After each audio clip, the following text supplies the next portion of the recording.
안녕하세요. 네, 만나서 반갑습니다. 여러분들과 식품위생 모의고사반을 진행해 나갈 김지연입니다.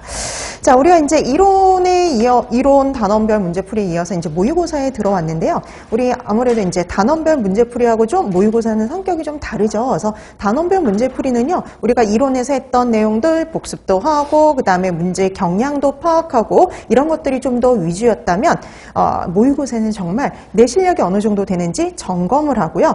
실제 시험 보는 것과 같이 여러분들이 연습해 볼 수 있는 기회가 주어지는 게 바로 모의고사형이다라고 생각해 주시면 좋을 것 같아요. 자, 그래서 이 모의고사형에서도 되게 중요한 게 바로 뭐냐면요, 예습이라고 생각해 주시면 좋을 것 같습니다. 자, 그래서 예습은 반드시 해주셔야 되는데요. 우리가 보통 하루에 3회 분량씩 나갈 거예요. 그래서 여러분들이 1회에서 오늘 같은 경우는 이제 3회까지 미리 풀어가지고 오시면 되는데, 이거 할 때 그냥 하는 게 아니라 꼭 시간 체크를 해주세요. 그래서 내가 이걸 몇 분 내에 풀 수가 있는지 시간 체크 꼭 하고, 그 다음에 이제 되도록이면, 왜냐면 이제 어떤 시험이 됐든, 식품위생만 단독으로 보는 게 아니라 다른 과목들도 같이 보잖아요. 그래서 좀 더 다른 과목에 여유를 좀 두려면, 식품위생은 좀 빨리 푸는 게 좋겠죠. 아무래도 이제 계산 문제도 극히 드물고, 거의 안 나오는 편이고, 이제 보통 이제 문제 읽고 답을 이제 찾는 그런 것들이다 보니까, 되도록이면 이제 14분 내로 문제를 풀고 답안 작성하고, 그거 이제 15분 내에 해주시는 게 가장 좋긴 해요. 그래서 연습하는 거죠. 그래서 시간 체크하고 내가 얼마나 정확하게 또 시간 내에 풀 수 있는지 그런 것들을 좀 확인해 두시면 좋을 것 같아요. 자, 그래서 시간 체크 꼭 해두시는 거. 자, 근데 우리 책에 있는 거 지금 9회밖에 없죠. 그러면 그럼 3주 분량인가? 그게 아니라요. 다음 주부터는 1회 분량씩이 더 나올 거예요. 그래서 다음 주 우리 1주차에는 오늘은 1에서 3회까지 첫 주라서 그냥 1에서 3회까지 여러분들이 풀어오시는 그걸로 하는데요. 다음 주에는 여러분들이 4, 5회만 풀어오시면 돼요. 그러니까 우리가 항상 이제 문제를 다 내놓고 나서 하면은 나중에 보니까 좀, 이 문제도 좀 넣을 걸, 이렇게 생각이 되는 것들이 자꾸 생기더라고요. 그래서 다음 주부터는 1회 분량씩이 더 나갈 거예요. 1회 분량씩. 그래서, 지금 현장에서 이제 수강하시는 분들은 조금 일찍 오셔가지고, 15분 정도 일찍 오셔서 문제 좀 풀어두시고요. 그 다음에 동영상 강의를 수강하시는 분들은 출력을 해서 미리 풀어두시면 됩니다. 자, 그래서 그러면 다음에는 3주차에는 6, 7회, 그 다음에 이제 4주차에는 8, 9회를 이렇게 미리 풀어오시면 되겠죠. 자, 그래서 이렇게 예습해 오시는 거 꼭 잊지 않으시면 됩니다. 그래서 여러분들이 시간 체크하는 거. 자, 근데 이렇게 빨리 푸는 것도 되게 중요하지만 여러분들이 뭐 하는 것도 되게 중요하냐면요, 실수를 하지 않는 것도 되게 중요하거든요. 그러니까 내가 분명히 이거 아는 내용이고 내가 다 아는 건데 실수로 틀리는 경우가 있어요. 그래서 여러분들이 두 번째 할 거. 실수를 하지 않는 거, 실수를 줄이는 거예요. 여러분, 이게 제일 중요해요. 그래서 여러분들 우리 보면은 이 식품위생은요, 합격자들이 거의 식품위생은 다 맞거나 많이 틀려봤자 한 문제 정도 틀리는 정도예요. 그래서 두 문제 틀리는 순간 이게 합격에서 좀 거리가 멀어질 수 있다라고 생각을 하셔야 됩니다. 자, 그래서 여러분들이 실수를 줄이셔야 돼요. 그래서 내가 알고 있는 거를 거의 120%, 200% 활용을 해서 실수를 안 하고 답안을 찾아가는 연습을 하셔야 돼요. 그래서 내가 알고 있는 걸 최대한 활용해서 문제를 푸는 거, 그거 연습하시는 거. 자, 그 다음에 여러분은 세 번째 하실 게 바로 뭐냐면, 말씀드렸죠. 최근 문제들의 경향들을 보면은 문장이 좀 긴 문장들 있잖아요. 긴 문장들은 거의 출판된 식품위생 이론 교재들에서 출제가 된다라고 말씀드렸죠. 짧은 거는 그냥 이렇게 내는데, 긴 문장, 긴 호흡을 갖고 있는 문장들은 대체적으로 다 그런 교재에서 그냥 발췌를 하거나 아니면 일부분들을 이렇게 합쳐서 한 문장을 만들거나 보통 그렇게 하거든요. 자, 그래서 제가 말씀드렸던 거 있었죠. 이론 교재 한두 개 선택을 해서 소설책처럼 읽어라 라고 말씀드렸죠. 왜 책마다 똑같은 내용을 좀 약간씩 다르게 표현을 하잖아요. 그걸 보고요, 감을 익히라는 소리거든요. 그래서 우리가 새로운 문제집을 사서 푸는 거 절대 중요하지 않아요. 이론, 시중에 나와 있는, 저는 시중에 나와 있는 문제집들은 다 별로라고 생각을 하거든요. 그래서 웬만한 애들은 좀 우리하고 경량도 거리가, 분명히 식품위생직, 식품위생인데 지금 현재 나오는 문제 경향들과도 거리가 좀 있고요. 옛날 문제들도 좀 많고, 이제 그런 것들이 많다 보니까 그런 문제집 푸는 것보다는 이론 교재를 한두 개 사서, 최근 거를 사서 읽어보는 게 훨씬 더 좋다라고 말씀을 드리는 거예요. 왜냐하면 특히 경기도라든지 뭐 최근에 다른 곳들도 마찬가지 보면은 긴 문장들은 다 거의 책에서 그대로 나왔다라고 보시면 됩니다. 자, 그래서 이런 것들을 조금 더 해주시면 좋을 것 같아요. 자, 그럼 오늘은 1, 2, 3회, 그래서 그 중에서 1회 먼저 들어가는데요. 여러분 이제 뭐 20문제 다 풀어보셔봤죠. 그래서 다 우리가 했던 내용 내에 있긴 하지만 조금 잘못 생각하면은 오답을 찾아갈 수 있는 함정 문제들이 다 있어요. 그래서 우리 대체적으로 말씀드렸죠. 모든 문제들이 다 어렵지 않다 말씀을 드렸어요. 그래서 대부분 여러분들이 알고 있는 데서 나오는데 최근 문제들은 옛날엔 좀 한 3, 4문제들이 어렵고 좀 헷갈리는 게 나왔다면 요즘은 한두 문제 정도만 조금 함정을 파서 문제들을 내는 경우가 많아요. 그래서 그런 이제 한두 문제들 좀 헷갈릴 만한 걸 좀 넣었고요. 웬만한 건 다 여러분들이 아는 데 내에서 풀 수 있는 문제들입니다. 자, 그러면 오늘 1회 모의고사 1페이지부터 보도록 할까요? 자, 1번 문제. 요즘 곰팡이 독소와 관련해서 가장 많이 나오는 유형이라고 보시면 되는데 이게 최근의 최근에만 나오는 문제의 유형이 아니라 옛날에도 나오긴 했는데 요즘 들어 계속 이제 한 2, 3년 내에 요 형태의 문제가 많았죠. 그래서 다른 쪽에서도 나왔지만 요거는 2021년도 경기도에서 나왔던 유형의 문제들입니다. 자, 그럼 보시면 곰팡이 독소는 일반적인 가열조리에 의해 파괴되지 않는데요. 이런 곰팡이 독과 피해를 주는 주요 기관의 연결이 옳은 것은 그랬죠. 뭐 아직 이 정도는 아주 손쉽게 푸셨을 거예요. 그렇죠? 답은 2번이죠. 자, 2번 찾았으면 제대로 찾았죠. 오크라톡신 A, 신장과 간에 문제를 일으켰었어요. 자, 그 다음에 제아랄레논 봐주시면은 얘는 간이 아니라 생식장애였죠. 생식장애를 일으켰었고요. 그 다음에 푸모니신 봐주세요. 자, 이 푸모니신 그러면 특히 사람에게는 어디에 문제를 일으켰어요? 식도에 문제를 일으켰죠. 식도암을 유발하는 걸로 알려졌고요. 그 다음에 아플라톡신 B1. 아플라톡신이잖아요. 그러니까 당연히 간이죠. 자, 그래서 이렇게 문제를 일으키는 주요 기관, 이거 찾는 거는 정말 기본 중에 기본이고요. 꾸준히 나오는 문제 유형이라고 보시면 되겠습니다. 자, 그다음에 두 번째 문제 볼까요? 자, 우리 법규 쪽과 관련해서 가장 바뀐 것 중에 주요한 내용 중에 하나가 바로 뭐냐면요. 소비 기한이 바뀌는 거죠. 올해. 그래서 TV에서 나올 정도로, 뉴스에서 나올 정도로 이렇게 법규 바뀐 게 이렇게 나오는 거는요. 드물잖아요. 그래서 이제 소비 기한과 관련된 문제를 한번 내봤습니다. 자, 그래서 식품 등의 표시, 광고에 관한 법률, 식품 등의 표시 기준상, 소비 기한 표시에 대한 설명으로요. 옳지 않은 것은 그랬습니다. 옳지 않은 거예요. 자, 요 문제도 잘 읽으면 답이 있긴 있어요. 잘 읽어보셔야 돼요. 자, 이 중에서 항상 여러분 항상 그렇게 생각하시면 답은 하나다. 그 중에서 가장 옳은 것, 가장 옳지 않은 것을 찾아주시면 돼요. 자, 그래서 우리 실제 시험 볼 때도 여러분 거기에 앞장에 그렇게 나와 있어요. 답은 하나고 그 중에서 가장 옳은 것, 가장 옳지 않은 것, 답에 가장 가까운 것을 찾아라 라고 되어 있습니다. 자, 그래서 요 문제도 그렇게 가장 답에 가까운 것을 찾아주셔야 되는데요. 자, 1번 문제부터 보시면 자, 소비기한은요, 식품 등에서 표시된 보관 방법을 준수할 경우 섭취하여도 안전에 이상이 없는 기한을 말한다.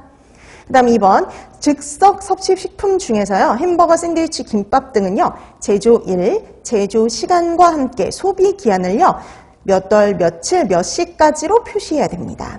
그 다음에 3번, 소비기한은요, 소비자가 쉽게 알아볼 수 있도록 바탕색과 대비되는 색상으로 반드시 주 표시면 또는 정보 표시면에 10포인트 이상으로 표시해야 돼요.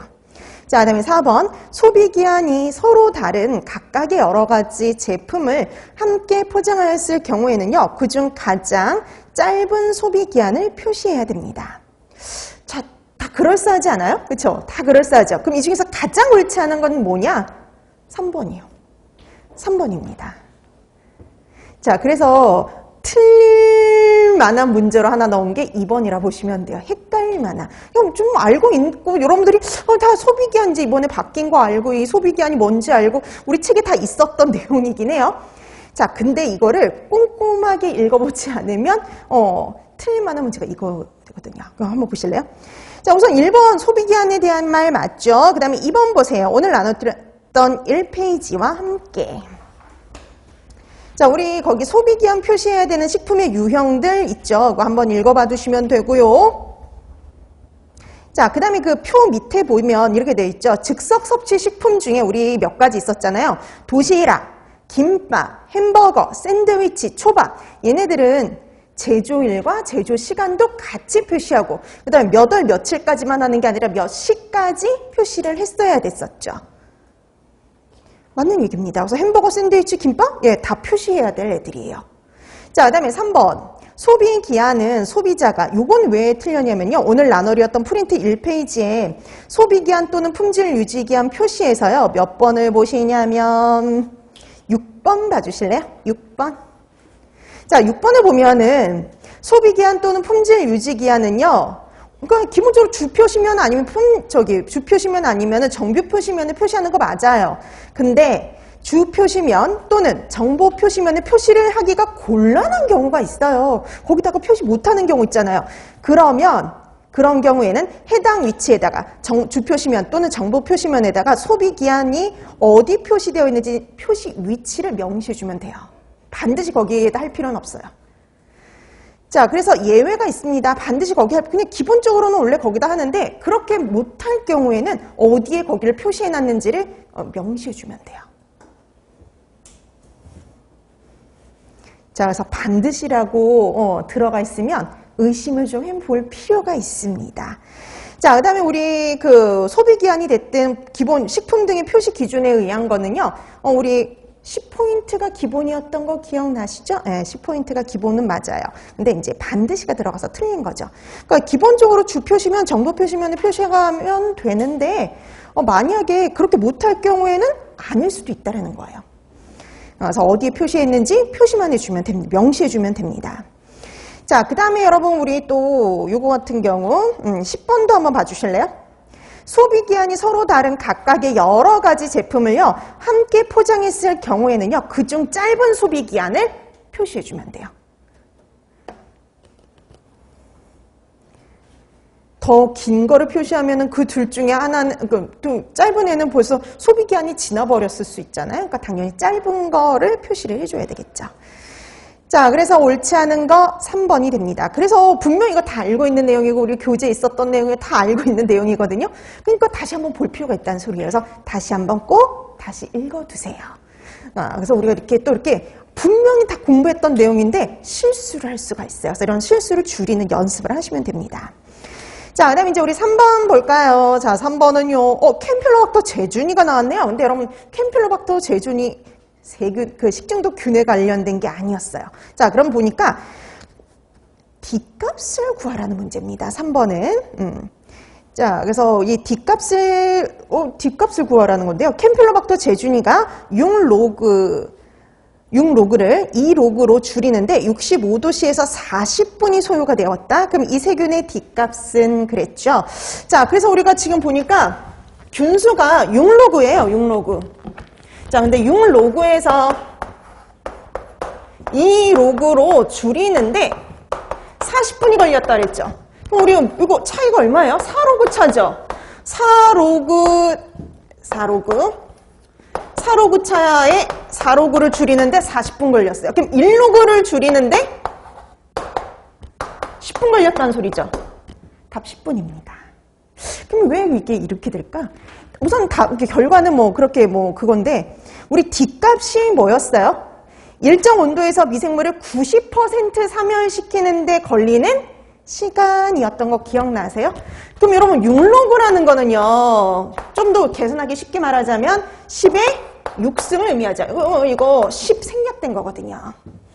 자, 그래서 10의 6승을 의미해요. 그럼 10의 6승의 90%는 얼마냐? 곱하기 0.9죠. 그럼 이거 어떻게 돼요? 9 곱하기 10의 5승입니다. 그러니까 얘가 9 곱하기 10의 5승 감소하는데 걸리는 시간 이거죠. 그러면 90%가 감소했으면 얼마가 남았을까요? 10%가 남았죠. 그러면 10%가 남는 게 얼마냐면 1 곱하기 10의 5승입니다. 그러니까 10의 5승으로 줄어드는 데까지 걸리는 시간 이 소리죠. 네, 여러분 그럼 이게 10의 5승은 얼마냐면 5로그가 되는 거죠. 자, 그래서 6로그에서 5로그 줄어드는데 걸리는 시간이 얼마냐? 이렇게 물어보는 거예요. 그럼 여러분 6로그에서 5로그로 줄어드는데 걸리는 시간 딱 1로그 차이죠. 그러니까 1로그 줄어드는데 걸리는 시간 10분이잖아요. 4로그가 40분이니까 1로그는 10분입니다. 그래서 우리가 이렇게도 표시할 수 있다는 소리예요. 일정 온도에서 미생물을 90% 사멸시키는데 걸리는 시간이 D값 이렇게 얘기하지만 로그 값으로 얘기를 하자면 1로그 감소시키는데 걸리는 시간 이렇게 표현할 수도 있다는 소리죠. 자, 그래서 3번의 답 3번이 됩니다. 자, 그 다음에 4번. 세균성 식중독 균에 대한 설명입니다. 가장 옳은 것 그랬어요. 가장 옳은 것이에요. 자, 1번 캠필로박터 제주니는요. 그람 음성의 나선형 내지는 S자형 간균으로 최적 증식 온도는 42도씨이며 46도씨에서는 열 손상을 입고요. 48도씨에는 사멸하기 때문에 적절히 가열조리한 식품에서 생존할 수 없어요. 그 다음에 2번 스타필로코커스 아우레우스는요. 수분활성도 0.86 이상에서 증식하며 염도나 당도 15%에서도 증식이 가능할 정도로 저항력이 강해서요. 다른 미생물과의 경합에 강하다. 그 다음에 3번 장내 세균과에 속하는 살모넬라는 그람 음성의 통성염기성 간균으로요. 최적 증식 온도는 37도이고 5도씨 이하의 냉장 온도에서도 증식이 가능하다. 그 다음에 4번 클로스트리디움 퍼프리젠스는요. 그람 양성의 혐기성 포자형성균이나 약간의 산소 노출에 증식이 가능하며 수분 활성도에 민감하나 pH에는 저항성이 강한 편이다. 자, 요즘 이제 또 문제 형태 중에 이제 식중독균과 관련된 문제, 그러니까 세균성 식중독과 관련해서 식중독균과 관련된 거 물어보는 문제들이 꽤 나오죠. 자, 근데 이렇게 종합 문제의 형태가 많이 나오는 편이에요. 그렇죠? 종합. 자, 그래서 종합 문제는 하나 가지고 이 한 문제로 여러 가지를 물어볼 수가 있기 때문에 아는지 모르는지 확인할 수가 있기 때문에 보통 이렇게 종합 문제로 많이 나오는데요. 이 중에 가장 옳은 거 찾아라 그랬죠? 답은 1번입니다. 1번 찾았으면 제대로 찾았어요. 자, 뭐 1번에 틀린 부분 하나도 없죠. 그럼 2번부터 볼까요? 어느 부분이 틀렸느냐? 수분활성도 0.86 이상에서 증식하며 염도나 당도 15%에서도 증식이 가능하죠. 우선 뭐 내염성도 있고 건조에도 강하고 그랬었잖아요. 이런 식으로 저항력이 강하기 때문에 다른 미생물과의 경합에 강하다. 이렇게 연결하면 절대 안 된다 그랬죠. 내염성, 건조 이런 거에는 강하지만 다른 미생물과의 경합에는 약한 편이라고 얘기를 했었어요. 그래서 이렇게 식품에 포도상 구균하고 뭐 이제 다른 뭐 살모넬라가 같이 있다. 그럼 누가 더 우세하게 잘 자라느냐? 살모넬라가 더 우세하게 잘 자랍니다. 그래서 경합에 약하단 말이죠. 그래서 다른 미생물과의 경합에 약하기 때문에 다른 미생물이 잘 생육을 못하는 염장식품, 건조식품 이런 데서 문제가 되기 쉽다 그랬었죠. 자, 그다음에 3번은 왜 틀렸을까요? 자, 우리가 37도가 최적이고 5도씨 이하의 냉장 온도에서 증식. 여러분, 우리 5도씨 이하의 냉장 온도에서 증식 가능한 건요. 식중독균 중에 3개밖에 없잖아요. 여신이야, 리스테리아. 그럼 또 하나 뭐예요? 보툴리누스의 E형이요. 자, 그래서 얘는 5도씨 이하에서는요, 증식은 못하고요, 생존은 가능하죠. 생존은 하지만 증식할 수는 없어요. 자, 그 다음에 4번. 클로스트리디움 퍼프리젠스와 관련해서 어느 부분이 틀렸을까요? 그람 양성의 혐기성 포자형성균이죠. 그렇지만 약간의 산소 노출에서도 어때요? 증식이 가능했었죠, 얘는. 자, 그 다음에 수분활성도에 민감하나 pH에는 저항성이 강한 편이다. 둘 다 민감했었죠. 수분활성도, pH 둘 다 민감한 편입니다. 그래서 생육 가능한 pH의 범위가 다른 애들보다 좀 좁았어요. 자, 그래서 이 중에 가장 옳은 거 1번이 되는 거죠. 자, 그 다음에 5번 문제 볼까요? 자, 5번. 다음 중 대장균군에 대한 설명입니다. 옳지 않은 거 그랬죠? 자, 대장균군, 대장균, 유생지표균과 관련된 문제 잘 나오는 문제 중에 하나예요. 이것도 2021년도 경남에서 나왔던 문제의 유형인데요. 맨날 이 대장균군이나 유생지표균과 관련된 문제가 맨날 어렵게 나오는 건 아니에요. 되게 단순하고 쉽게도 많이 나옵니다. 5번 단순하게 나왔었던 거죠. 자, 대장균군에 대한 설명으로 옳지 않은 것 찾아라 그랬네요. 1번 식품위생 오염지표 미생물로 취급된다. 그 다음 2번 대장에서 서식하는 것으로 온열동물 장관 내에 상존하는 그람 음성균이다. 그 다음에 3번 비포자형성균으로 동물과 사람의 분변에서 검출된다. 그 다음에 4번 젖산을 발효해서 산과 가스를 생성을 한다. 이렇게 되어 있죠. 그럼 이 중에 당연히 옳지 않은 건 4번이죠. 젖산이 아니라 젖땅. 우리가 대장균의 특징이 그렸죠. 젖땅. 젖땅과 같은 말이 뭐예요? 유당. 젖땅이나 유당으로 제일 많이 나오죠. 내지는 락토즈. 이게 다 같은 말이라는 거 알고 계셔야죠. 젖땅, 유당, 락토즈. 얘네들을 발효해서 아니면 분해해서 산과 가스를 생성하는 게 특징이었어요. 자, 그래서 옳지 않은 거 4번이 됩니다. 그 다음에 나온 김에 대장균군의 다른 특징도 조금 보고 넘어갈까요? 자, 오늘 나누었던 프린트 1페이지 잠깐 보시면요. 대장균군이라는 건요. 미생물의 분류학상의 명칭이 아니다라고 얘기를 했었죠. 우리가 종속과문계 그런 쪽에 분류학상의 명칭이 아니라 시험법상의 명칭이에요. 그러니까 이러이러한 실험을 해서 이러이러한 특징을 보이는 애들을 그냥 묶어서 대장균군 이렇게 얘기를 한단 말이죠. 그럼 음성의 무화포성 간균으로 유당을 35에서 37도씨에서 48시간 이내. 여러분 48시간 이내잖아요. 기본은 24시간이죠. 근데 반응이 없으면 48시간까지도 본다. 그래서 48시간 이내. 이렇게 말해도 되고요. 뭐 24시간에서 48시간 이렇게 얘기를 해도 상관이 없었죠. 이내에 분해해서 가스를 발생하는 모든 호기성, 통성염기성을 말을 합니다. 자, 그래서 그런 대표적인 게 대장균, 시트로박터, 엔테로박터, 클렙시알라, 에로위니아, 아에로모나스 이런 것들이 있어요. 자, 근데 여러분 문제 얘가 또 봐야 되는 게 뭐냐면 일반적으로 이런 대장균군이 검출이 됐다고 해서 반드시 분변에서 유래되었다라고 얘기를 할 수 없죠. 왜냐면 에르위니아라든지 아에로모나스 뭐 이런 애들 중에는요. 그냥 토양이라든지 물이라든지 채소 이런 데에서 유래하는 애들도 있거든요. 자, 그래서 얘네들이 검출되었다 그러면은 반드시 분변에 오염되었다라고 얘기를 할 수가 없습니다. 자, 그래서 그런 특징도 같이 봐두시면 좋을 것 같아요.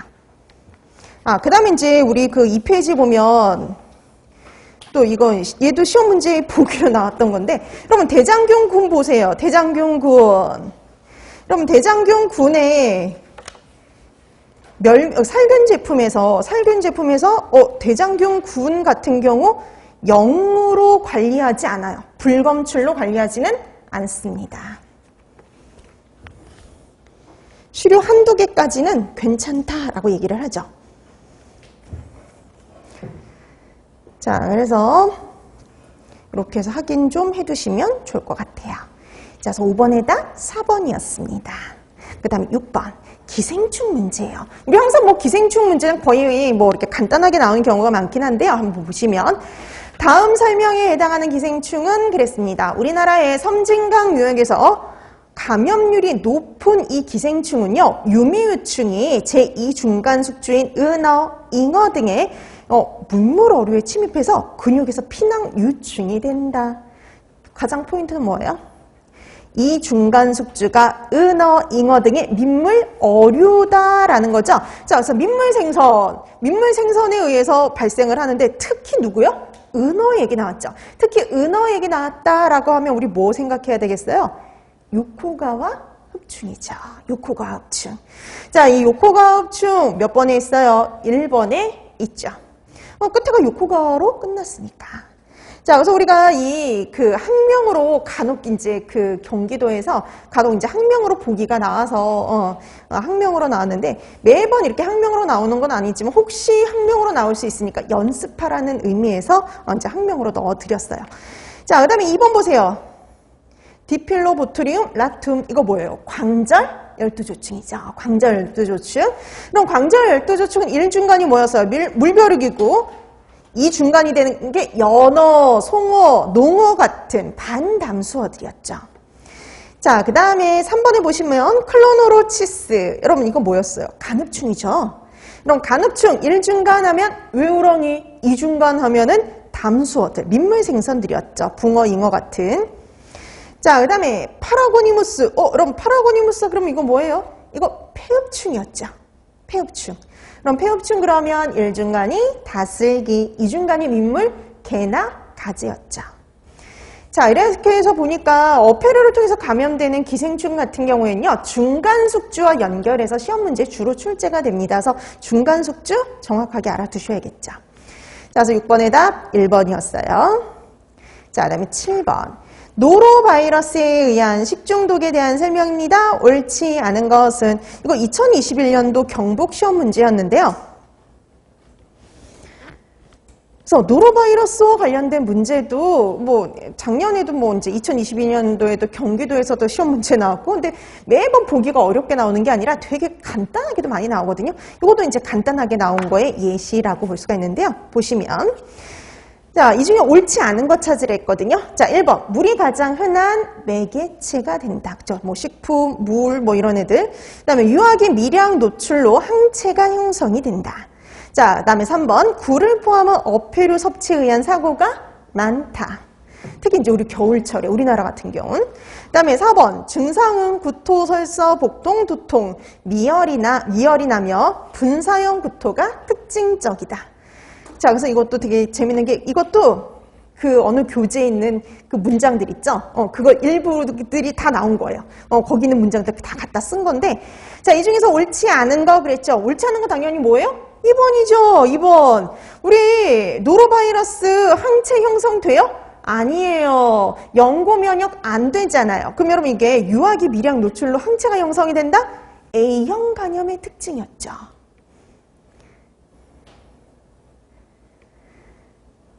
자, 그래서 7번의 답 2번이 되죠.